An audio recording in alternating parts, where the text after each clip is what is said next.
En fait, moi, je suis quand même une personne assez indépendante qui aime faire les choses à sa manière. Et je suis très aussi autonome dans ce que je fais, très débrouillarde. J'aime apprendre par moi-même. I'm on my way, baby. I'm on my way, 'cause it's been way too long and right now. Mon nom est Caroline Papazian et je suis la fondatrice de Belle & Belly, qui est une boutique en ligne de location de vêtements de maternité et d'allaitement. Mon déclic vers l'entrepreneuriat, ça a été quand je me suis rendu compte que le travail de bureau de 9 à 5 ne me convenait pas.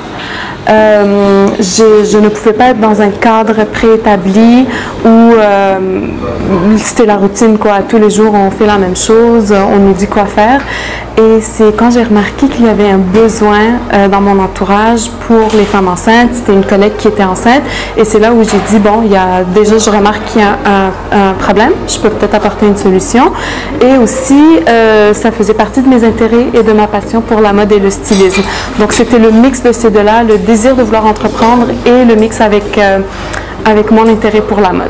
Le conseil que je donnerais aux jeunes entrepreneurs, c'est de ne pas avoir peur et de se lancer. Les risques sont toujours là. C'est sûr qu'on fait des erreurs, mais il ne faut pas avoir peur de se lancer quand même. Ce que j'aurais aimé qu'on me dise plus tôt dans mon processus ou dans mon cheminement entrepreneurial, c'est justement peut-être le temps que ça prend de monter une entreprise, parce que des fois on pense que c'est du jour au lendemain que ça se fait comme ça et que là automatiquement tu commences à avoir des clients et tout va bien, mais en réalité des fois je pense qu'on ne réalise pas à quel point ça peut être long. C'est pas, en fait, une fois on m'a dit ça et c'est une chose que beaucoup de gens répètent, c'est que c'est pas l'entrepreneuriat, c'est pas un sprint, mais c'est plutôt un marathon. Et je crois que ça, on ne le dit pas assez et j'aurais aimé qu'on me le dise plus tôt, parce que je me rends compte effectivement que c'est vraiment un processus à long terme et non quelque chose qui se fait très très rapidement du jour au lendemain. En fait, effectivement, il y a toujours des hauts et des bas,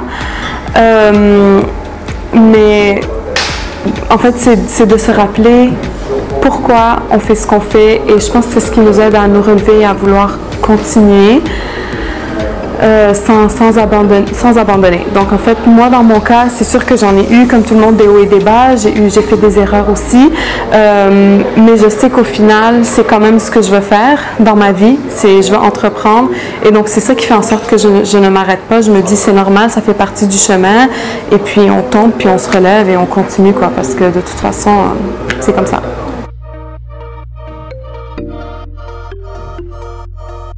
Quelque chose que je sais bien faire, c'est la gestion de l'entreprise en général, parce qu'à la base, j'ai étudié en gestion et en gestion des ressources humaines. Donc, devoir gérer une entreprise ou gérer une équipe, c'est quelque chose que j'ai déjà fait par le passé durant mes emplois et que je sais qui me sert aujourd'hui dans la gestion de mon entreprise et la gestion de mes équipes. Je crois que la base d'une bonne gestion d'une équipe d'employés ou même d'un seul employé, c'est l'écoute et la collaboration. Parce qu'au début, surtout quand c'est une petite équipe, tu ne peux pas nécessairement penser à 1 million de styles de gestion ou des choses qu'il faut que tu fasses, parce que tu travailles avec une personne seulement.